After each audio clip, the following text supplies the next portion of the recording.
Welcome to Meet the Author, where you can join in on insightful conversations with best-selling and award-winning indie published authors.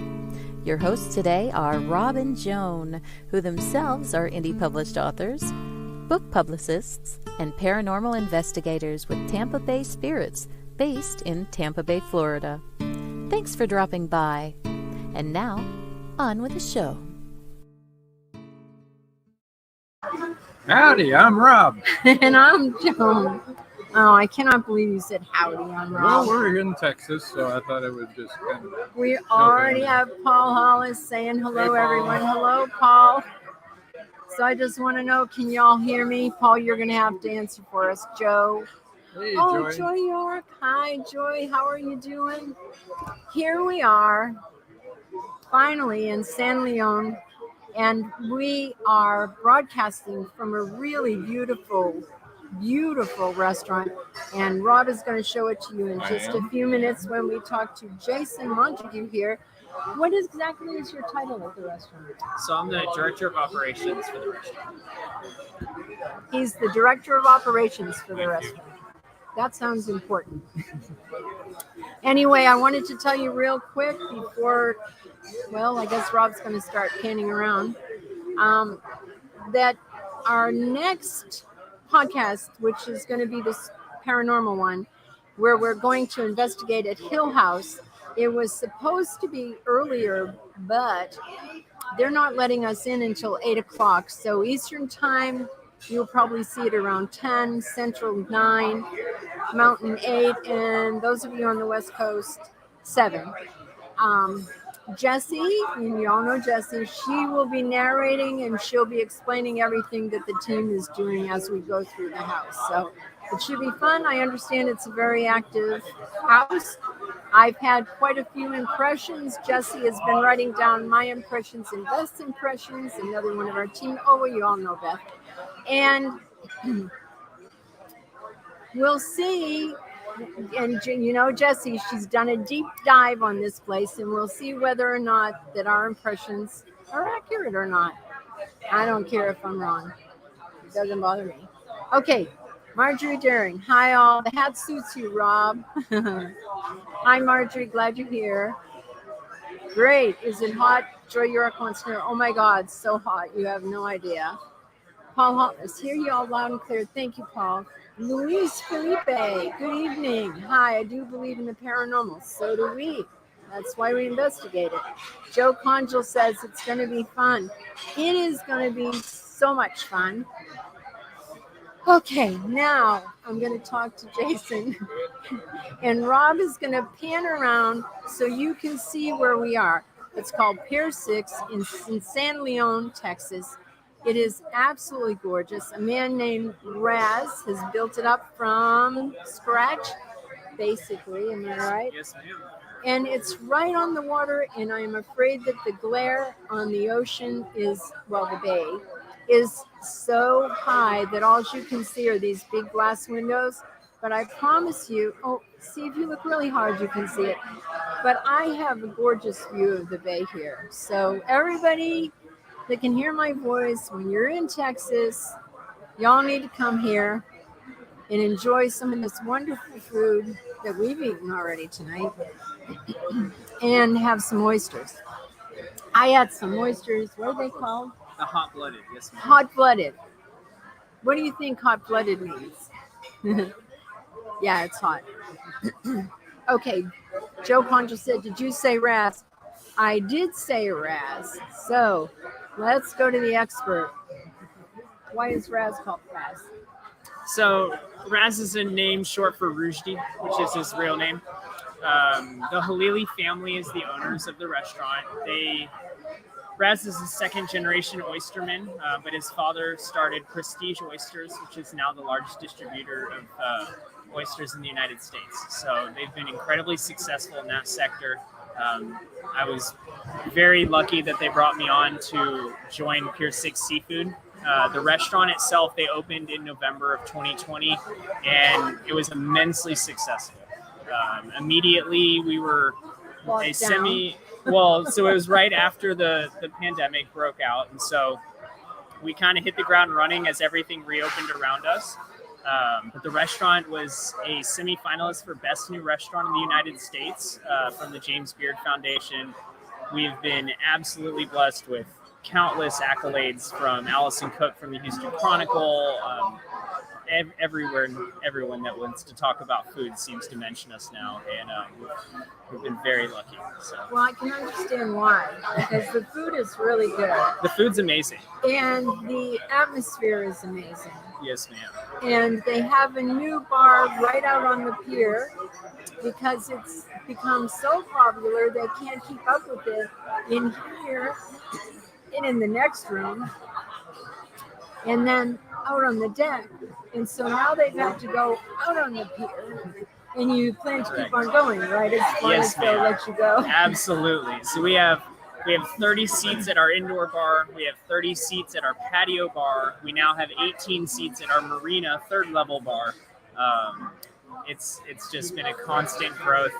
We've been very, very lucky. I forgot to tell them, if you are lucky enough to own a boat, you can ride up here and swim up here. No, sail up here. You can sail up here for sure. You can sail up here, motor up here. A lot of things except swimming. Don't swim. That's the only one we're not looking for.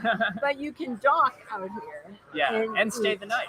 And then stay the night. Did you guys talk about show at all? No. So your chef? So the most notable part of what we do is the fact that our executive chef is Joe Cervantes. He was the executive chef at Brennan's downtown in Houston before this. He is one of the premier chefs in the industry, certainly in the Houston marketplace. He has a very Cajun flavor to his cuisine. We're known for the tied to table is what we call it. Everything is locally sourced. All of the seafood is completely fresh. Everything is made in-house. So we take a lot of pride in the quality of the products that we put in front of our guests. Joe does a remarkable job with making sure every detail is as it should be. We really, really try to take it to the next level. I had some Prestige oysters. I'm sure that's where you get them from. Yes, ma'am. Absolutely. It's family owned. Yes, Prestige Oysters is, there's not a bad Prestige oyster that comes out, but they're large, they're fresh, they're locally done. And funny story, you guys. I came here and George kept saying, you have to have oysters, you have to have oysters. I'm from Massachusetts. I like clams. Clams and lobster. I love seafood. But, so George made me eat oysters. He talked me into it. I love oysters. They're wonderful. They really are. Oh my gosh, oysters are so good if you haven't tried them. You know, I bet you Joe Concha has. He's Italian. They like seafood. I'm from Indiana. I don't need oysters. A little harder to get fresh up there in Indiana. So Joe Concha says, is San Leon on the coast? It is, correct. So we're about halfway between Houston and Galveston. Right on the coast. If you look out through a clear day, you can actually see the entrance of the Port of Houston. So we are right on the pathway up there. And actually, you can watch the major shipping channel. Mm-hmm, correct. So all the big ships come across. They do. I've stood out here and watched them for a couple of days now. It's really fun.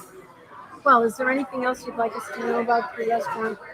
If I could say one thing, I'll just say that the Halili family that owns the restaurant are remarkable people, and I'm very fortunate to get to work for people like them. And so you can always be confident supporting our brand or our restaurant that the money is going to a family that cares about the environment, cares about the community, just does remarkable things for the Christmas Pay and various organizations around here. And you also told me that they really pay their staff well, their wait staff. Oh, our staff is cared for unlike any other restaurant I've worked at in this industry. And I worked at quite a few before I ended up over here. So they are, I can't speak highly enough of who they are. And you can tell because the wait staff is really happy. Yeah, exactly. If they're happy in a restaurant, something's going well. That's exactly right. And they're well trained. So come on down. Well, thank you, Jason. We'll let you get back to work. And thank you for spending the time with us. Thank you for the opportunity, and you'll have a wonderful rest of the evening. We will. Thank you very much. Okay. Bye-bye. So that's Pier 6 Restaurant, 113 6th Street, San Leon, Texas, 77539. You can go to pier6seafood.com and see all about it. See all the pictures and see all their wonderful menu and all that sort of stuff. Now let's see if we can convince George to come sit over here. I think we could probably bring him on in. Yeah, George is not camera shy. We know this, right? You want to buy some? Let's see. And we're doing the podcast right now. So that was just to get some kudos to the our hosts here, the restaurant. And now we're going to talk about authors. And we've got one of San Leon's own here. Well, welcome to Texas, where the weather is extreme and BS is an art form. I'm sure that it is. Seems to be so far, and that's what we're seeing. I just told them how you all got me to eat oysters, and now I am a convert. Oh, Paul Hollis says hi, George. You get to say hi. Paul Hollis said hello, George. Hey, Paul. Oh, Joe Conchel said sell those books, John. You heard me, did you? That's right. That's what it's all about. That's what I'm here for. Just sell ours and yours, too. First, you have to be an author, and then you have to be a marketer. You know, Oh, boy. Who knew that you had to promote yourself so much, right? it's not like the old days. In the old days, you wrote a manuscript. You went to a whole lot of trouble to get yourself an agent, and that involved writing out 200 or 300 query letters. And then once you got an agent, they published the book, they publicized the book, and you didn't have to worry about selling. You were an author. These days, there are a lot of authors, and there are a lot of different ways to get published that don't include an agent. You can go straight to a publisher and make a deal, as long as you're a good author. I mean, you can't just write a rag. I was very fortunate. My very first novel, a very wonderful lady, courageous lady by the name of Nancy Schumacher in Milan's Books, decided to take me on. Since then, she's bought 6 of my books. And if you're watching Nancy, thank you. She's a wonderful person. But once again, once you have the product in your hand, the next step is, you're not through. The next step is to market it. It doesn't matter how good the hot dog is. If nobody knows about it, they're not going to buy it. That's right. That's right. And I think that is contrary to everything that we've grown up to be. You're not supposed to self-promote yourself. You're supposed to defer to others. And as authors, you have to learn to say, hey, I wrote a really good book. You should buy it. Definitely have to be an extrovert. Yeah. Even if you're not an extrovert, you have to practice to be an extrovert. Yourself. Yeah. Absolutely. Yep. You have to be your own best salesman. But I think being a writer is a disease. Yeah. Because I know people who I have explained very carefully how hard they're going to have to work, not make any money at it, and they still need to write. I need to write, and yet I know that every book is a new challenge to get sold and marketed. I have another publisher now by the name of Fresh Ink that took on my latest book. By the way, you can go to Amazon Vella and look up the name of the book, which is Paradise by Prison, and you can read the first 3 chapters for free. So then, Nancy says, I'm watching. Nancy is watching. Oh, good. And she says, thank you, George. And you're a sweet lady, and I love you. I've enjoyed knowing you and dealing with you. I can't say enough good about you. And Joe Concha says, George, congratulations on your Kindle Vella success with Paradise My Prison. And it is a success. He's had over 59 thumbs ups, which is a big deal on Vella. Joy York said, you were correct. Many of us grew up with lessons to be humble, but sell yourself. That's right, Joy. Nobody else is going to do it. Nancy Schumacher says, hi, George, Rob, and Joan. Love you too, George. I was on YouTube and chatted, but I don't think you saw it. Oh. We should have seen it.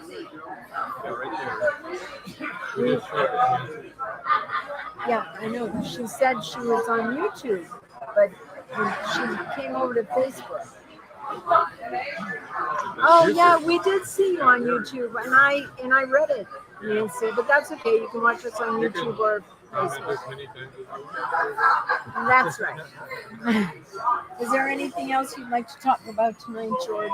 Well, I just want to say what it is, what an honor it is to get to meet you two. Yes. I've watched you for a long time on my computer on Wednesday nights and wondered what it would be like to actually get to meet you face to face. You didn't disappoint me. And now I've got you converted into an oyster freak. Yes. And I got to tell you, he did.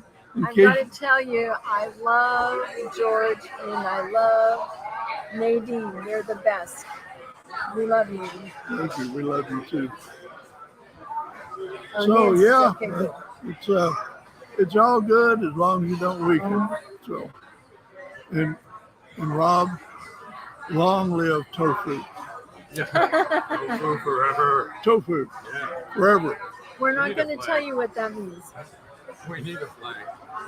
That's right. A tofu flag. A wrinkled old arm. You can use mine. Should we tell them what it means? Okay, tell them what it means. Okay, are you ready? Tofu. Tough old farts united. There you go. And we don't eat tofu. No. Membership is free, but getting a membership card costs $500. Yeah, there you go.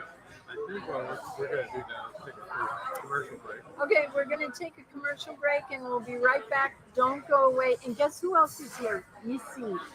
Because George knows people and we got to bring her in here. Yeah. So here we go. We'll be back in a couple of minutes. Thank you. It's fun.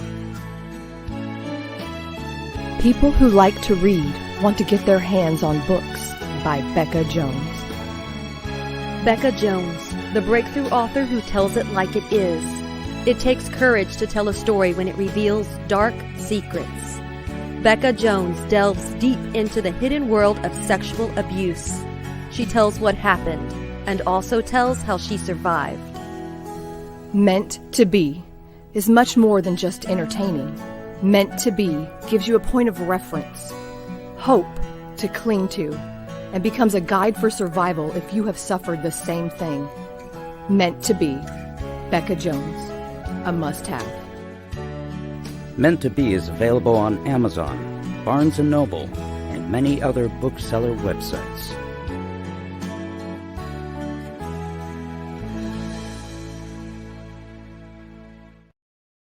It's 1919. Back from the war in Europe, Eric Lasko returns to Floodwood Station, Ohio, the small coal mining town he calls home. There, he faces new foes. One poses a threat to his personal long-term relationship. The other is lurking in the adjacent Hocking Hills State Forest, a vicious, incredibly lethal beast driven by bloodlust. An 11-year-old girl and an old man have seen the creature, but no one believes the claims of a young child and a known drunk. When the first body is found, Eric, his father and brother, become suspects in his grisly death.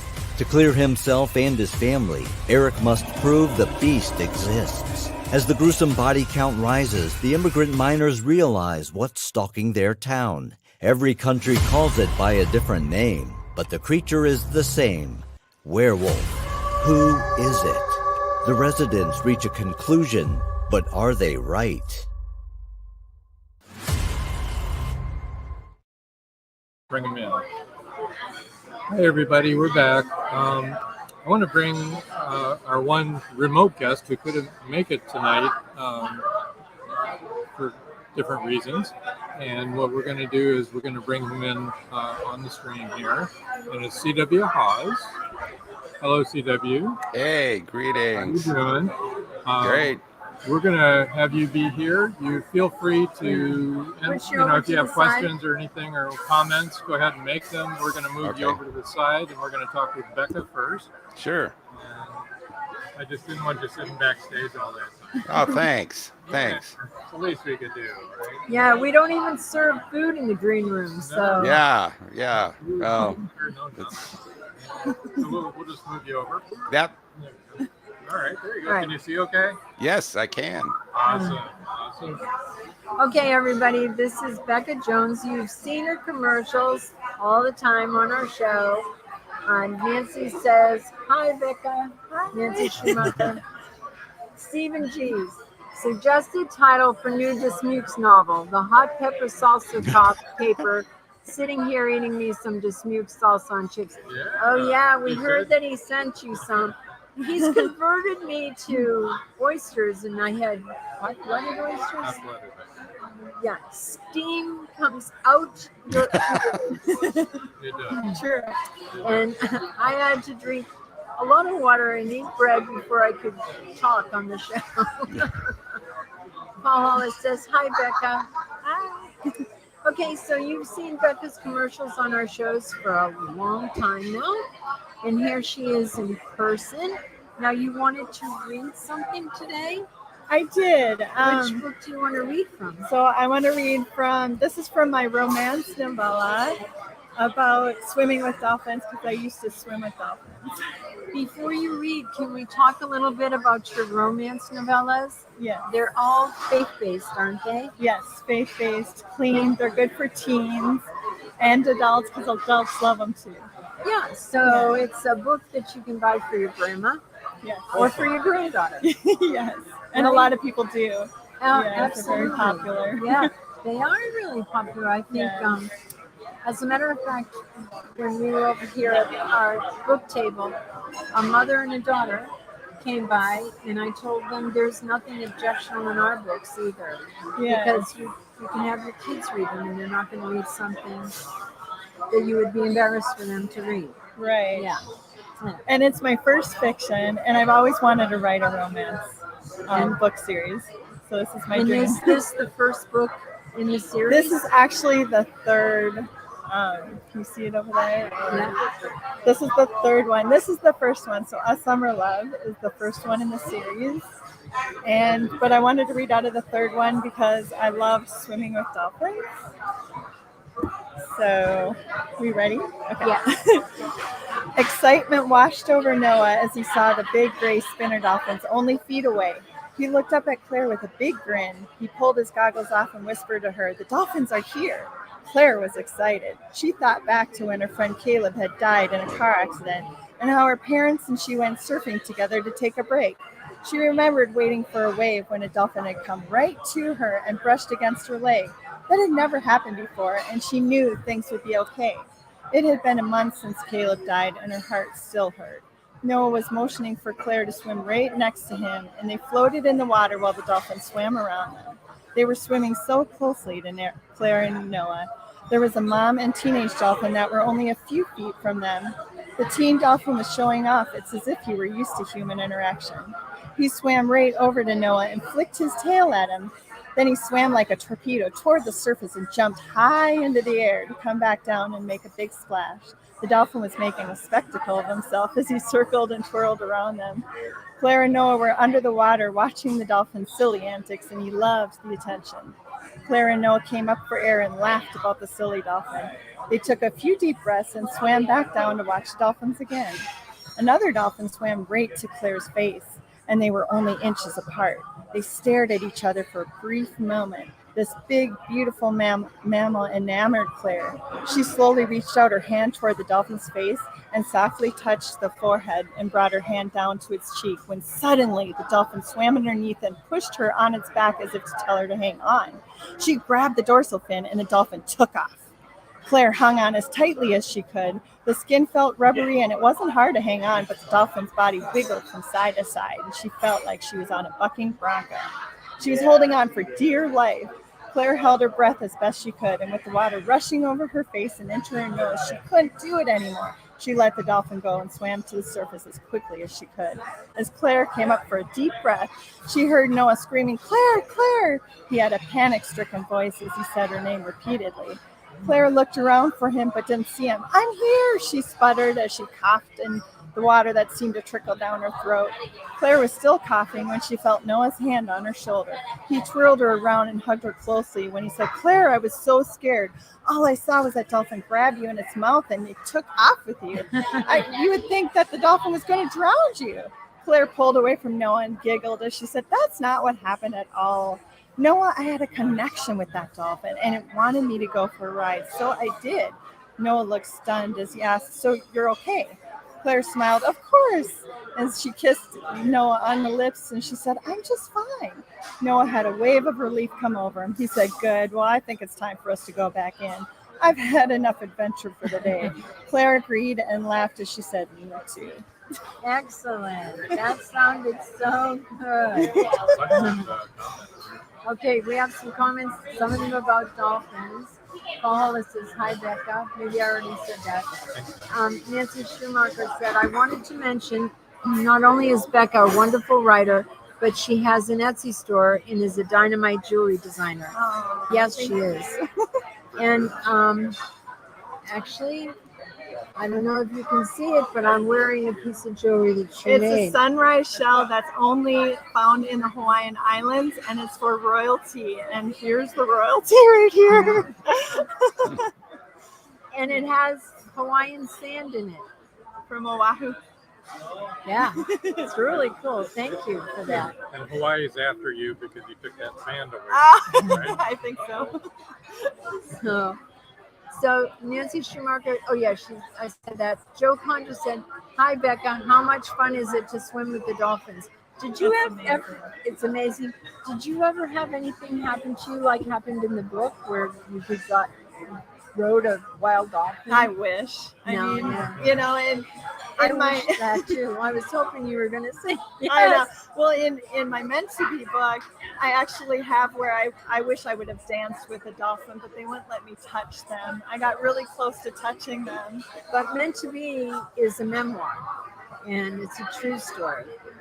Whereas her romance novel and her other books are fiction, and also actually your children's books are kind of based on real life too. They're grandma and grandpa stories about my grandparents. About your grandparents. They're very fun. Oh, there was a gravity check. I don't know if you. Oh, Linda's here.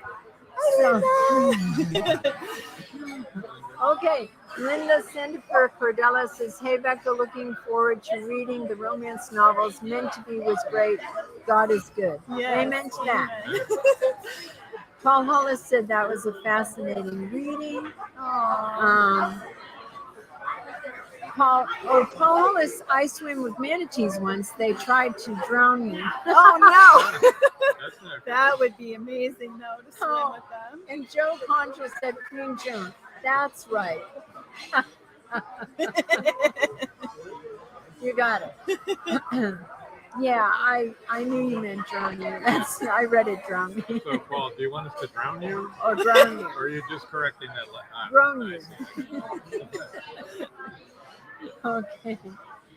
Is there anything else you would like to talk about, Becca, while we're here? I have over 20 books that are on Amazon and my website, and my goal is to write 150 books before I die. That's my goal. So I'm self. What's that? Maybe more, right? And maybe more. Yeah, And I should have picked this up.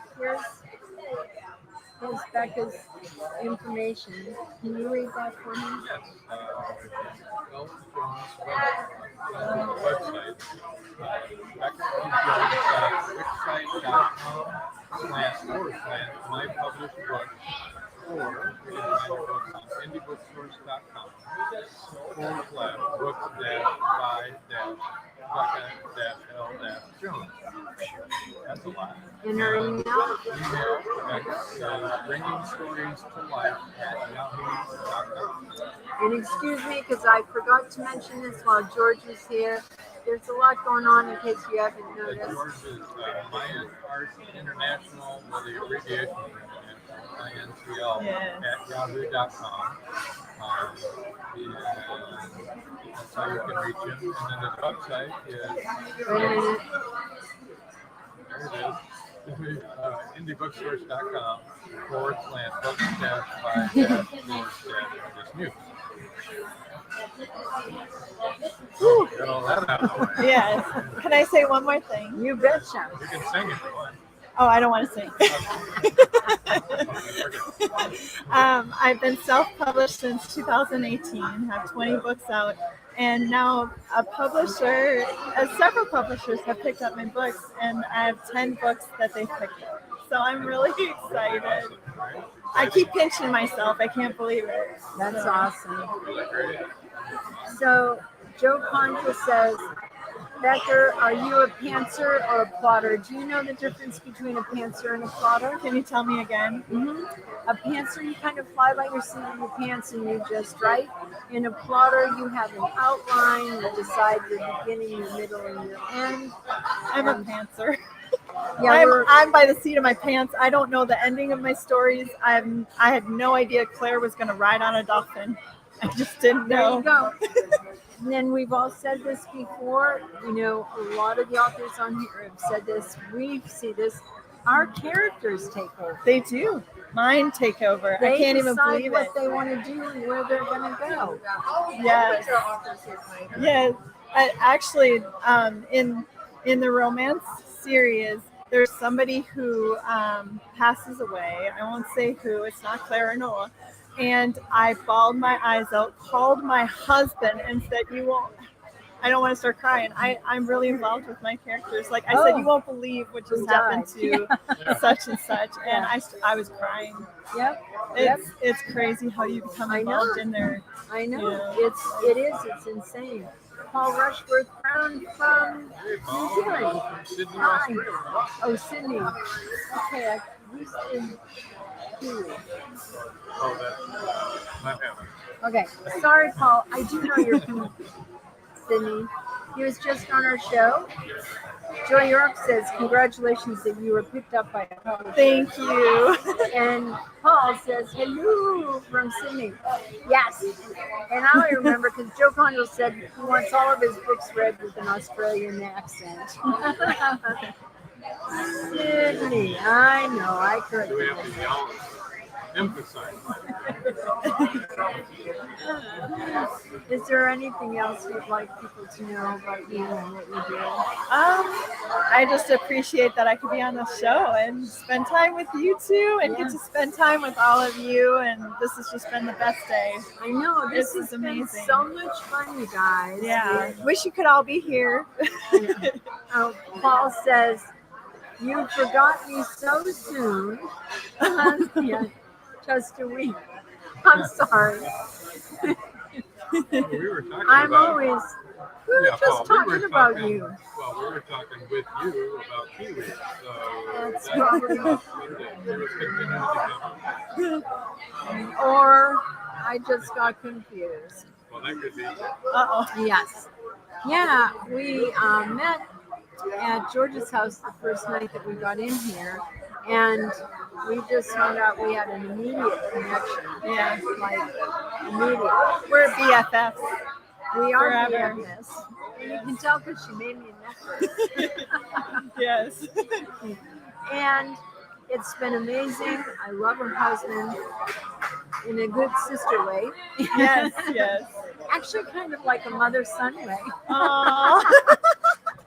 I love I'm it. old enough to be his mom. Everybody loves him. Paul said he's always confused. I'm always confused. Poor Joe Conjo, we called Joe Congo for the longest time. But it's pronounced Conjo. So why don't we break for our second set of commercials? All right, we'll And be when right we back. We'll come back with C.W. Hawes and Sherry Thompson. Fun. Bye. And bye. We got a bunch more to go here. Don't go away.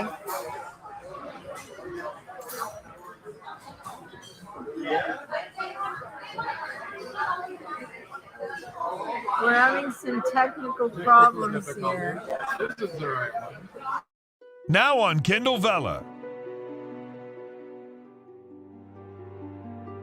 Paradise, My Prison.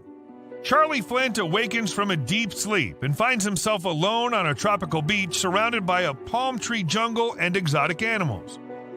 He cannot remember who he is or anything about his life. First, he must find food and build shelter and protect himself from hidden dangers. As his memory gradually returns, it reveals what a very flawed person he is. A man who made too many mistakes, made too many enemies. The implications of the truth are staggering. How did Charlie get there? And will he save himself? Paradise, My Prison is the riveting new suspense thriller from retired Hollywood scriptwriter George Dismukes. Published by Fresh Ink Group, Paradise, My Prison is on Kindle Vella with 3 free episodes. Paradise, My Prison by George Dismukes. The clock is ticking. Can Gracie uncover the truth? Philip Pliant is the wealthy opportunist plastics dealer and CEO of Pliant Industries. He's also a master thief, creating a pervasive threat to the manufacturing infrastructure in the Caribbean islands markets. With the cartel as his stealth client, the naive city leaders have been seduced, enabling the production of more than 3-dimensional building materials. The expected profits are monstrous. Is the R Group, now led by Gracie and the family heirs, strong enough to win against this predator? Can JJ's cats act on the root cause analysis in time? Will Gracie be able to squash Pliant and the cartels? Gracie never considered their lives would hang in the balance. The clock is ticking. 5, 4, 3.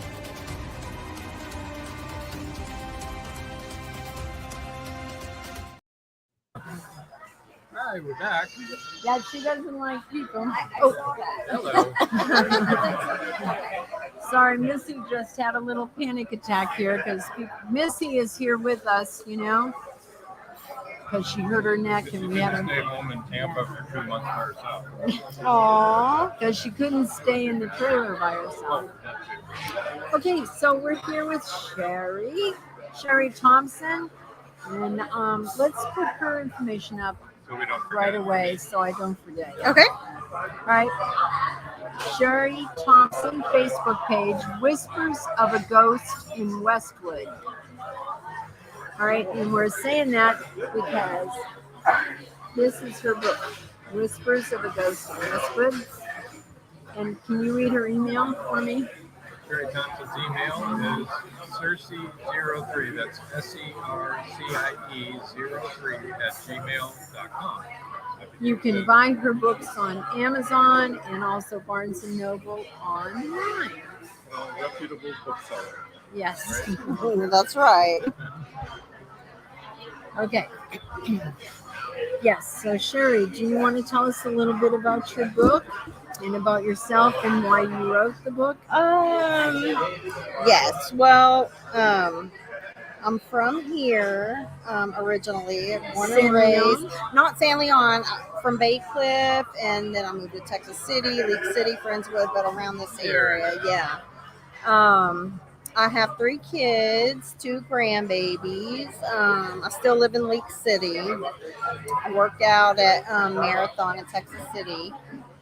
So I had built, after my divorce, I had built a house in Westwood, which was a newer subdivision in Lake City, and for me and my two girls. And so we moved in, and after a couple of years, we started having these strange experiences. So that went on for a while. I ended up having to sell my house because I thought it was the house. And then I moved into my brother's rental house, and it followed me. And so anyway, after all that was over with, I just wanted to share my story, and I've never really thought about writing a book or anything like that, but I really wanted to get my story out. So this is nonfiction, you guys, and it's called Whispers of a Ghost in Westwood. And I just think it's amazing. She didn't know we were paranormal. No, I did not. Paranormal investigators. And Brian Treydig goes, "Ghosts? Did you say ghosts?" Because Brian, runs a ghost tour in Galveston. Oh, he does, in Galveston. Yes. Oh, wow. What's the name of the ghost tour, Brian? Go ahead, give yourself a plug. Let's get you a plug here. Plus, I want to say Paul, oops, sorry. Paul said, hope you have a good trip. I do too. Yeah.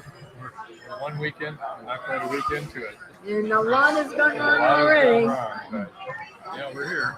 Yeah, tune in for our paranormal podcast on July 3rd.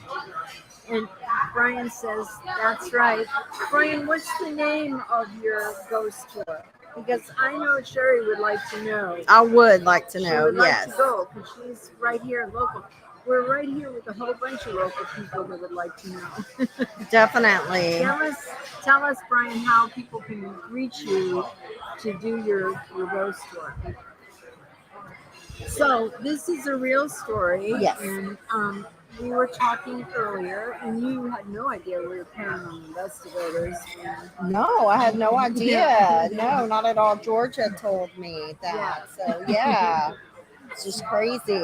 Yeah, so it was right up our alley. I was like, I saw the name of the title of her book, and I said, is that a true story? Yeah. And she said, yes, it is. Can you give us any snippets of ideas of something that happened? Oh, the kind of things that happened? Yes, like I would have my doors would slam. I had a lot of things happened in my guest bedroom. Like I had a fan in there, and it would turn on by itself, and you would have to manually turn it on. I would hear it. I would go in. I'd turn it off. I'd go outside, come back in. It would be on. I had banging on the door when I was in the bathroom. Oh, how rude. Yeah, I know. And, you go out there and nobody's there, and you'd go outside and the kitchen cabinets would all be open, and, I'd come home from work and my garbage disposal would be on, or my washing, just constantly. I'd be laying in bed and watch my ceiling fan just spin real slow, and then it would stop, and then it would go the other way. But yeah, at first I thought I was crazy because it started out really small, and then it got it got more and more, and it was kind of terrifying. For a while, I had my girls go stay with their dad because I didn't want them at the house. I didn't know what it was. So, and yeah. This was in a new house that you built. Do what? And this was in a new house that you built. Brand new house. Not yes. some old haunted thing, but a brand new house. Brand new house. Oh, that is scary. Did you hear that when she left that brand new house, it followed her. It followed her. It followed me. That's and even more spooky. Yeah, well, actually, when I had put my stuff in storage and moved in with my boyfriend at the time, and when I went to move out and get all my stuff out of the storage, everything was destroyed. I had like lamps that had been the wiring had been pulled out, and even at that time, I was thinking, were we careless? Or, I really thought I was crazy. And it didn't make sense until the very end, till I realized what it was. And then we it should all. save that for the book. Yes, I'm not going to say. We'll save that for the book for what it was, but I just want to tell y'all that what she's talking about is so common, and that's really why we do what we do in paranormal investigation. It isn't for grins and giggles or anything like that, or to get scared. We don't get scared, actually, but it's to help people that are in her situation, that are thinking that they're crazy, and actually she's living with something that's really negative, and it's not anything like wiring that's gone bad or anything like that. This really happens to real people all the time. And I mean, we really want to help those people. First of all, to let you know you're not crazy. Thank you. Yeah, and then it's not. It's. Joe Conjos has haunted grounds before the house was built, maybe. Well, you'll have to read the book. Kristen says, "Good evening, Robin Jones." Hi, Chris. Brian Trabig. Brian Trabig said, "This is awesome." It is awesome.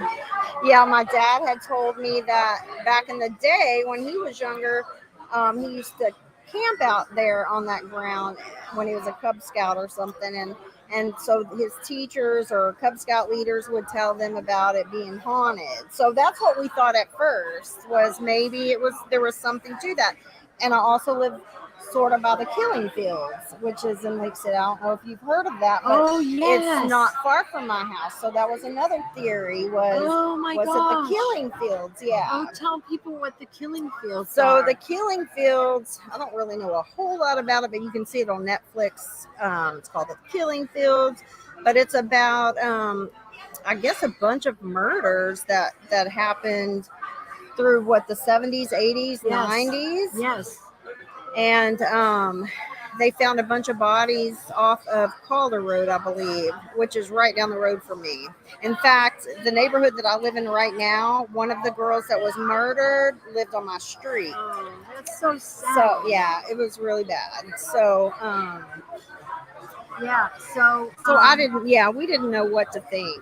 So Brian says, yes, those who passed on are people. They need help. And that's true. The people, and that's what Rob and I do, and our whole team, actually. None of us are provokers. We don't try to provoke any spirits or get them to react at all. We're there actually, it's kind of like a middleman to find out what the living person and the person who's passed on need, to see if they can cohabitate. And sometimes they can, and sometimes that works, because there can be mutual respects and boundaries and stuff like that. But sometimes they just need help to move on and to go someplace else, and other stuff. Yeah. And Chris Chrisman says it needs to be made normal, not spooky. Yeah, definitely do not be. Well, I've said this before. Don't be afraid. Don't feed that. It's not good. Brian Trabig said that is the main goal, right? To bring peace and compatibility between both. Brian Trabig said, "Oh gosh, yes, the Killing Fields in and around League City. Yeah, they're infamous." Yeah. Marjorie Deering says, "Rob, you need a lazy Susan for the mic." It's How about hard to this? hear Is you. this better? Okay. All right. It is. No, I'm letting the ladies do all the talking here. It hasn't just been ladies. George was on. That's true. I'm sorry, I'm losing my voice. You can blame George that I'm using my voice, because I had those, what do they call those oysters that are so hot here? Hot-blooded oysters. They're so good, but steam came up. Oh, yeah, I wouldn't like that, yeah. I did like it. I like it. It is really loud in here. It is loud. Yeah, so if you're having trouble hearing us, We're in the middle of a very popular, very busy restaurant. At dinner time. At Yeah. dinner in time. Texas. In Texas. There you go. People are In hungry. a seafood house. Yeah, they're hungry. Big on appetite. on the coast. Brian Trafig says, agreed. Brian, we still need to know, Brian, the name of your ghost tour. How do people get in touch with you so they can go on the ghost tour? Joe Conjal said, should have had the mussels. You know what? The specialty of the house, though, is oysters, because the son of the man who owns Prestige Oysters, which is the biggest oyster catcher and producer here, is his dad. Oh, wow. Okay. Oh, Marjorie Deering said she'd hate to miss any dad jokes. I'm glad you didn't say bad jokes. It depends on the person. Brian Trevig said we can still hear you just fine. Good. I'm glad. And Connie Cleary says, hello, everyone. Hi, Connie. Glad that you could make it to the show tonight. It's been really fun. I hope you've been here for the whole time. Why don't we take our last commercial break and then we'll come back and finish off with CW. CW. We'll finish off CW. Okay. So I'm done? Okay, we're going to take As a soon break as we here. go to commercial. Oh, okay. Okay. Sorry. That's okay. No worries. Okay, here we go. And don't go away, folks. We'll be right back.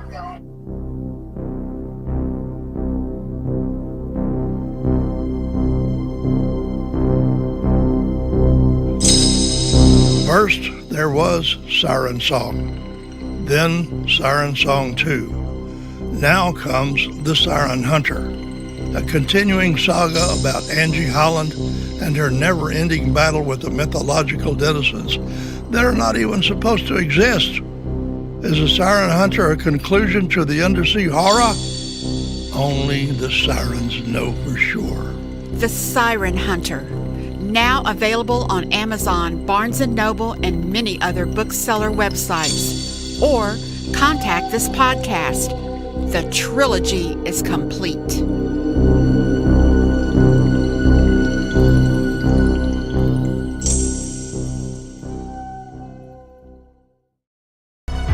Madison Jackson loved being a cop. A young girl is raped and murdered near Burnett Reservoir. Madison vows to get justice for the child. Madison travels to the heart of Mexican cartel country. She is kidnapped, tortured. Will Madison ever make it home?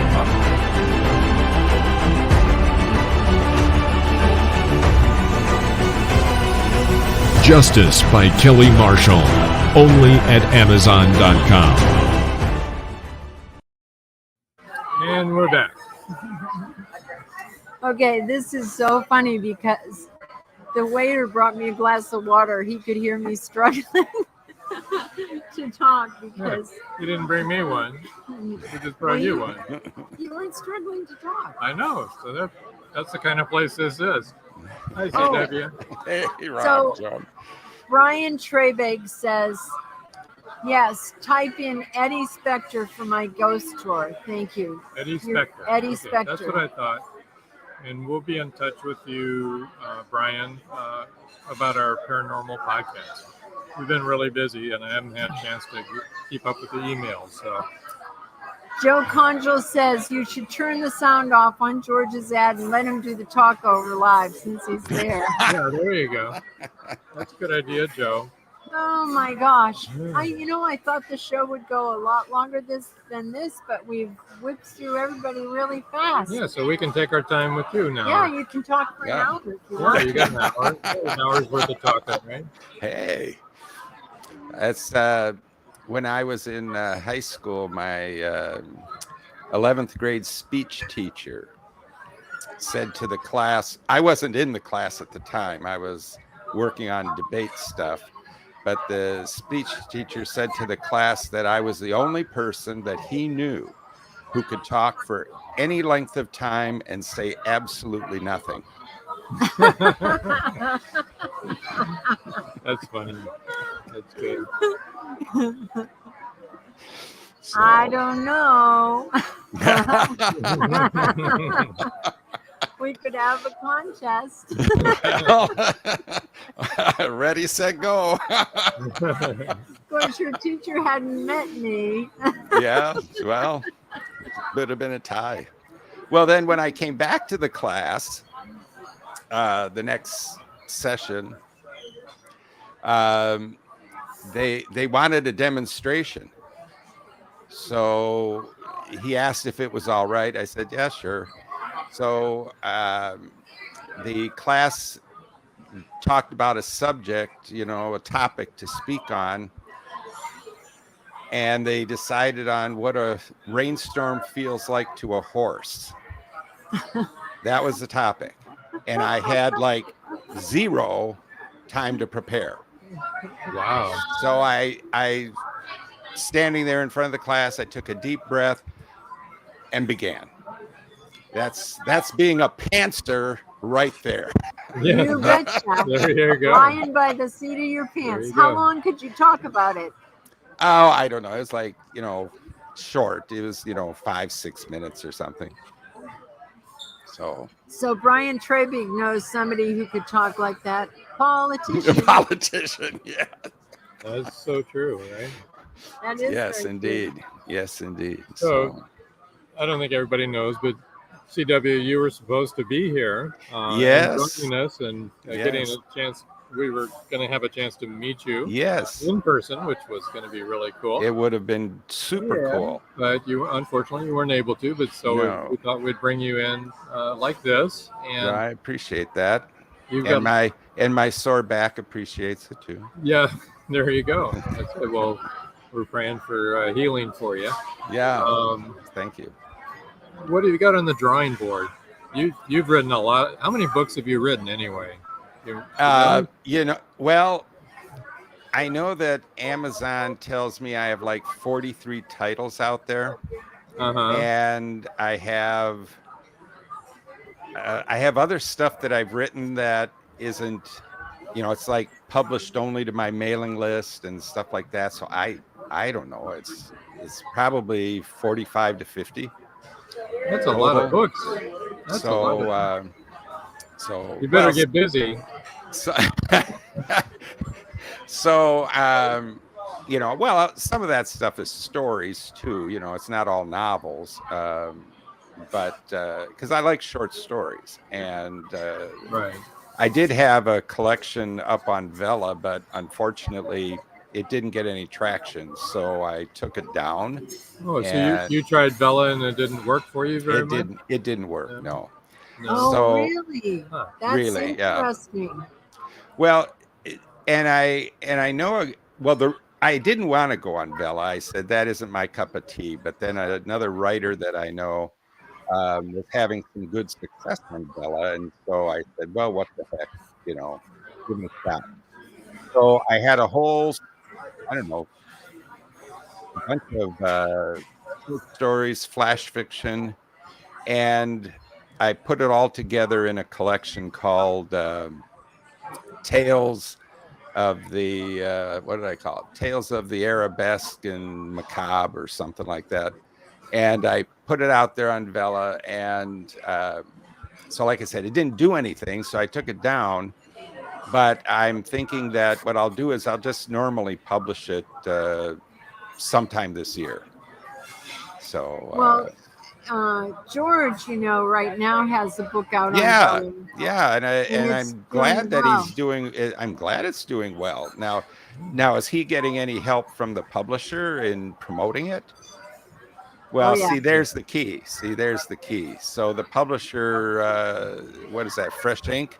They must have some good marketing stuff to promote. Yeah, that's. Go ahead. Go ahead. That's Fresh Ink Group. So it's Beam Weeks and Stephen G's. They do really a bang up job. They're out there working real hard. They really, we've noticed that they really promote their authors.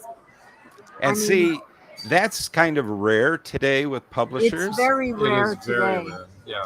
You know, they just don't do that anymore. And I know Fresh Ink is small. I haven't really checked them out much, but I know they're kind of small. But you know, which you would think if you're a small publisher, you might be able to invest more in your authors, but a lot of them don't. You know. Yeah, well, a lot of small publishers don't do promotion, and Right. they're very much upfront telling their authors that's not what they do. Yeah, well, and a lot of them, really, unfortunately, all they are packagers. You know, they format your book, they get a cover, and that's basically it, which is all really stuff you can do on your own.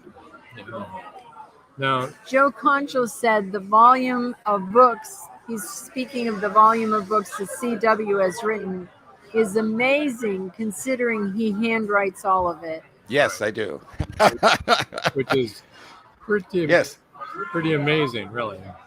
Which, and you know, I use something like this. What is that anyway? Yeah. Is that a straw? Yeah, right. A fountain pen or maybe a pencil. So. Ooh, pencil. Old school. I love pencils, actually. I do too, actually. Because you can erase. Yeah. Well, yes, you can erase, but when I'm writing, I actually don't really erase much. I just scratch over it and keep going, you know. So. Connie Cleary says that's impressive. I know, Connie. Yeah. We are all every time I forget about that, and then when I hear it again, it's like, what? Holy, I know. Well, you know, there's a method to the madness, and it goes all the way back to when I was in high school and college. You know, I'll admit that basically I'm lazy. And so I'd rather spend my time doing something other than studying or researching papers or whatever. So what I usually would do is when it came to writing a paper, I would write it like 2 days before it was due, handwrite it out. The day before it was due, I'd type it up and I would edit while I was typing. And then I yank it out of the typewriter. What's a typewriter? Yeah, I know. It's like a computer. Yes, like a computer. except that there's no screen or anything. And so I yank it out of the typewriter and I turn it in. That was it. And I passed, so it worked. There you go. But that's cool. But that methodology has basically stayed with me, and that's basically how I do it. I handwrite it. As I'm typing it, I do the initial edit, and then because I have more time now and I don't have any professor that I have to turn it into, I do, you know, I'll do some more reading. I run it through Pro Writing Aid for edit stuff, and you know, so I do a little bit more, but it works, and it works for me, and that's what's important. Yeah, exactly. That's what counts. Chris Christman says, thanks for the info about Bella. That's interesting information. And Brian Trapig says, I was with Page Park's talent agency, and when I was the best Houston actor, they didn't promote me. Strange that they didn't want to help me. That is strange. Yeah, I mean, it is. If that's your talent agent. Yeah, it's nuts. Sorry, I meant I got a Best Actor award, and they didn't acknowledge. Right. Yeah, but yeah, well, that's just as bad. That stinks. Yeah. Yeah. Really does. Yeah. Yeah. So. And that's kind of what we've been talking about tonight too, and it came up last night.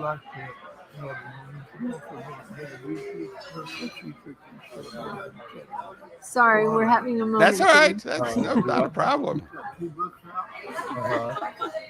Anyway, we've been talking about the fact tonight that we as authors really have to promote ourselves, and we have to learn how to sell ourselves. Yeah. And it's very, very hard, I think, to say, Oh, I'm good. My books are good. Sure, yeah. You know, you should buy my books. You notice I had no trouble earlier saying, "You want to buy my books? I'm right here." Yeah. Well, and you're absolutely right, Joan, that the fact that I think we got to finish up with CW. The fact that we do have to promote ourselves, and a lot of us are introverts, and it's difficult to do that. Plus, we live in a society that doesn't look well on that. Self-promotion is not good.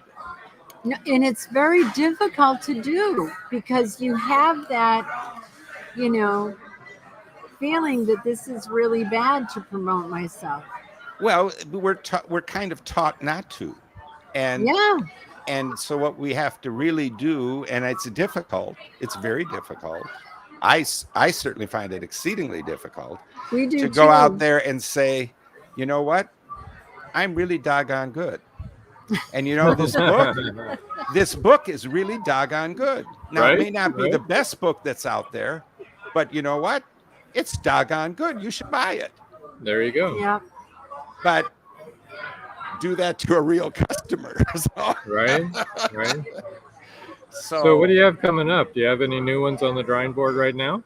Well, currently I am working on typing up and editing my Magnolia Bluff book that's scheduled to come out in October.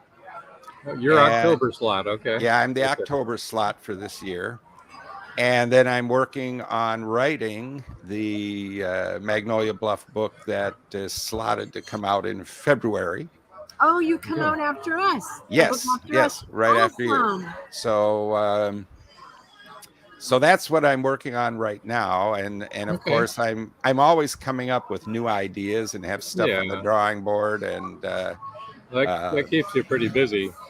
Well, it does, and I keep thinking about that occult ghost detective, I told you guys about before, and so I keep thinking about that and say, boy, I really like to get him launched, so I have to carve out some time. Wasn't Sherry interesting? Yes, very. I know. I read the book cover and I was like, oh, this, just looking at it, I had the sense that this was a true story. And I asked her, did this all happen to you? And she said, yes, it did. And I wanted to tell my story. I wanted people to know. She said, and I wanted to be just the truth, and not exaggerated or any of that stuff. Okay. Well, what's really bizarre is I think it's bizarre. You guys probably don't, but I think it's bizarre is that the doggone ghost followed her. I mean, that's really scary. Yeah, that is, right? Yeah, that's more common than you would think. Really? Wow. It happens a lot. Yeah. Ghost, oh my gosh. Ghost entities can be attached to land. Yeah. And those are particularly hard to get rid of. Yeah. If it's attached to land. Well, how do you get rid of the land that they're attached to? You don't. So. And then you plant ghost peppers on it. Yeah, you plant ghost pepper. Yeah. Or you do a ghost dance on it. Well, maybe that's it, yeah. And some are attached to things, objects. Yeah. Right? Furniture, jewelry, stuff like that. And some are attached to homes because they live there or something. Yeah. Okay. And some are attached to people, and there's a lot of different reasons why a ghost would be attached to a person. We had one follow us home from Puerto Rico. Oh my gosh. Because I was kind to him. Hey. Yeah. Probably in real life he didn't get that. So hey, if somebody was kind to him. He'd been in this fort for over 400 years, and he followed us home. And every single one of our kids and their spouses saw him. He manifested. He was, oh my gosh. And he would knock on doors, and he would come in and shake the bed at night. Yeah. Oh, geez. So I slept through it. My daughter was like, don't tell Mom there's a ghost in the house that came in and was shaking her again. Oh, and my the God. other girls said, she knows that. That's her captain. That's her captain. He does it so much, Mom just sleeps right through it now. It's Well, we're going to have one more guest coming on here. Okay. Surprise guest. Yeah, that's another right. local author. We have some more comments. In order to reach CW on his website, you can go to www.cwhawes.com, which is the best place because that's got everything on it, I bet. Yep. And you also have your books, some of your books listed anyway on indieBooksSource.com/forward/books-by-c-w-Hawes. And then to email, if you want to send him a letter, I'm sure he'd like to hear from you. Send you some snail mail back. It's cwhawes@gmail.com if you want to reach him back. Now, wait a minute. We have a few more comments before we bring on our surprise guest, whom it's going to be a real surprise because I don't even know who it is. So Chris Chrisman said, this is so true when we were talking about ghosts and stuff. Yeah. No, he was talking about promoting, when we're self-promoting, how difficult it is. Yeah. Brian Trebig said he fired his talent agent as well. Yay. That was a good plan. There you go. Brian Trebig said, I am doing the same thing, my friend. I try to be humble, but damn, I am good at my job and I believe in myself. So hell yeah. I am finally seeing, I keep asking, sorry for all of these cuss words. So yes, promote yourself, brother. I'm not really. I'm just kidding. Yep. Chris Chrisman said we had a ghost girl follow our family. Oh, boy. It happens. It actually happens a lot. Brian Trebig said, we must help each other. Wish I had the funds to push this wonderful broadcast. Oh, thank you, Brian. That's a very nice thing to say. And Connie Cleary said, wow, Chris, because, you had a ghost girl follow his family. And then Joe Conjal said, hell yeah, Brian. Hey, that was for us. Yeah. So no, it wasn't. Here's our surprise. Thank you, CW. I'm going to move you over to the side here. Sure. Feel free to comment as you will. There you go. Didn't lose you, did we? Nope. Here. I'm No here. whiplash or anything. No whiplash. I'd like to introduce to the audience, Maureen Howard. Welcome. Thank you.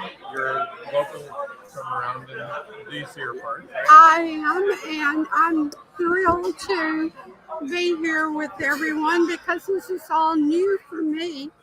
My first series of novels are just now coming out. It's called the Diane series, and so that should all be out in the next 3 months, all 3 books. Where can we find those books? They'll be on Amazon, and the publisher is Fresh Ink. And so our good friends Gary's publishing them. Gary. Yes, it's been great working with them. And I have another book coming out called Mermaid Cove, and that's going to be out in the next 30 days also. And I'm the executive director of a nonprofit down here, and we put on America's largest Grand Night Boat Parade during Mardi Gras, and we're going into our 25th anniversary. And this is all of our mermaid paintings that I've done all these years. So it's going to be a coffee table book. That's fascinating. So you're an artist and a writer. Yes. You're a very creative person. Very creative. Either that or I haven't stopped long enough to realize I can't do something. So tell us, where can people reach you? You can reach me through the Yachty website. It's yachtygraw.com. Everything on there comes back to me. We haven't set all the websites up for the new novels yet, but that will be done in the next 30 days. So Yachty Graw is the best way to get me, and that's YACHTYGRAS yachty.com. Mardi Gras, like the ship, yacht, and like Mardi Gras, Yes. but it's Yachty Gras. That's right. Brian Trevig says, much love to her. There are some noisy people over here. She is a beautiful soul. Oh, actually, yeah. They're actually real patrons. I can't yell at them. I thought it was some of our writers, but nope. Internationally rebuked. Internationally rebuked. People will hear this rebuke from Israel to Ireland.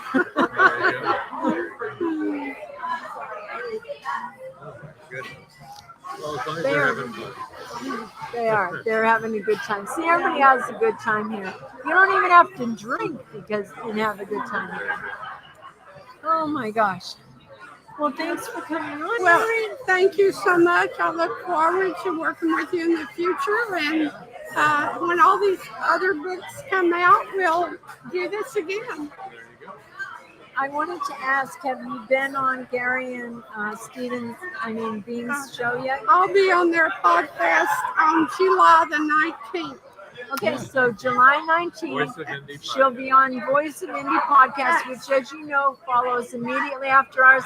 We have a little short commercial about them at the end of the show, so, stay tuned for that. And she'll be on July 19th. Oh, yeah, our commercial tells all. Central Standard Time. Yeah. Okay. Thank you. I appreciate it so much. You're welcome. Thank you. Enjoy the rest of your night. Okay, you too. Whew, you never know what's going to happen here. You never know. You never know. Well, What? I don't know what Rob just did, but y'all just went away for a little while. Just for a second. It wasn't a permanent thing. So Ernest Hemingway will be here next. You never know, right? Well, I hope he isn't here. Well, paranormally, that might be kind of interesting. Right? I am literally losing my voice. I bet you didn't think that would ever happen, did you? Okay, Joe Conjal says, great guests and great hosts made for a great show tonight. Oh, thank you. Thank you, Joe. Thank you. And now you can go join the party going on behind you, Robin. Yeah. I don't think we're invited. No, we don't know those people. I'm beginning to think that maybe the owner said, put those people back there. These people have been talking too long.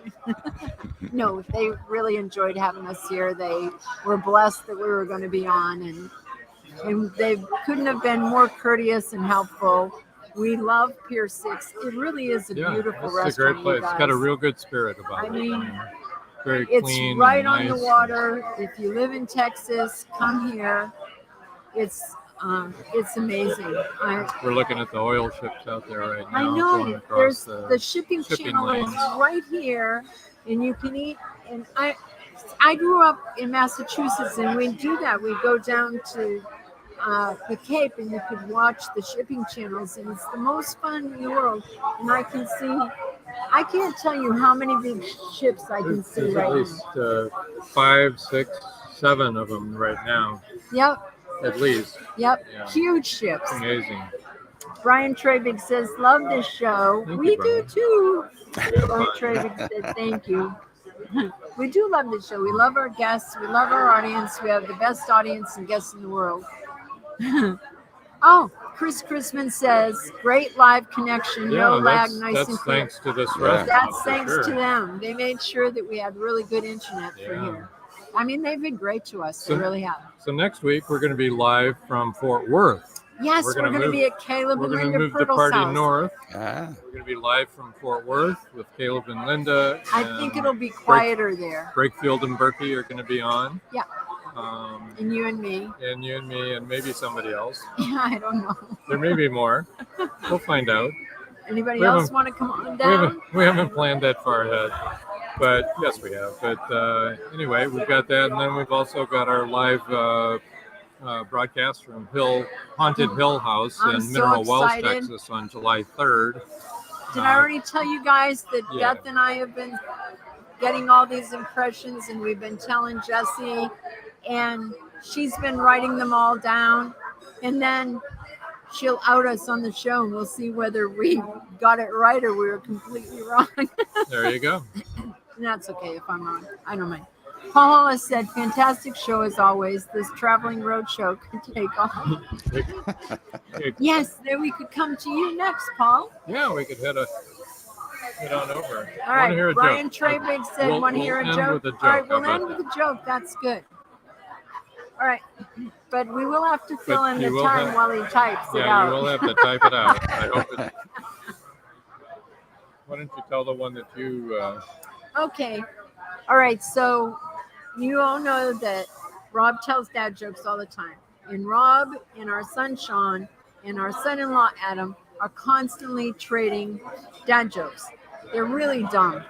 And you're supposed to guess what they are, right? So I got a really good one. What do you think? Oh, CW.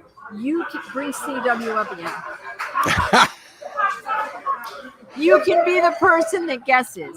All right? Oh, all right. Okay. So here's the joke. What do you feed an invisible cat? Now you have to think about it and guess what would invisible you cat. feed an invisible cat?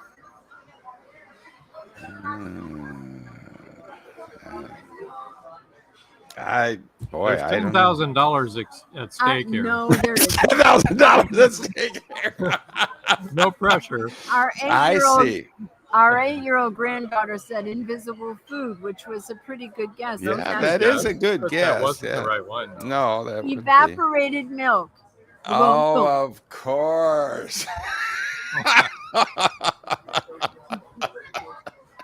Okay, Brian, if you're going to do the joke, That's a long joke. Evaporated to have milk. you Okay. type it in because we're closing I here ran out shortly. of jokes, Brian.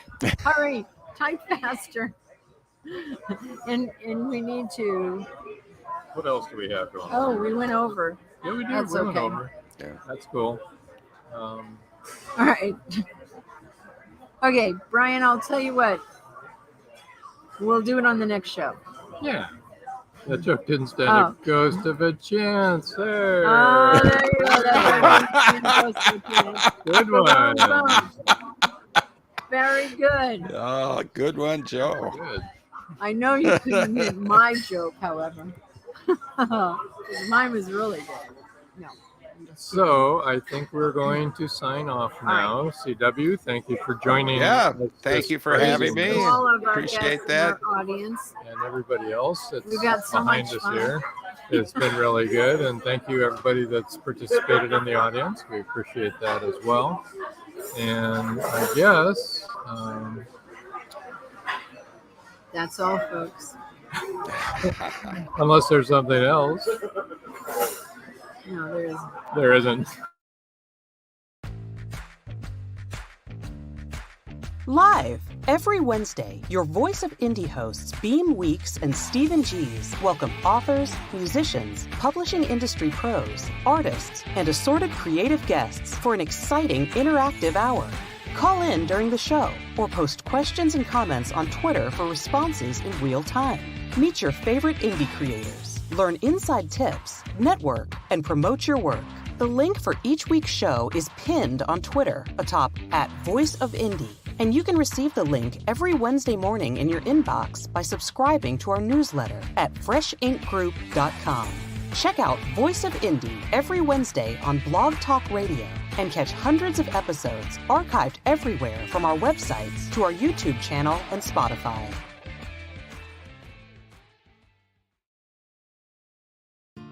Thank you for joining us here on Meet the Author. Make sure you stay up to date with our show by clicking like, follow, and share. And you can find us on Spotify, iTunes, and more. See you next time on WLFE-DB.com.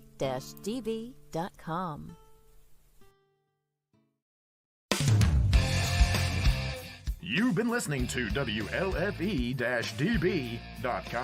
where our shows are your shows.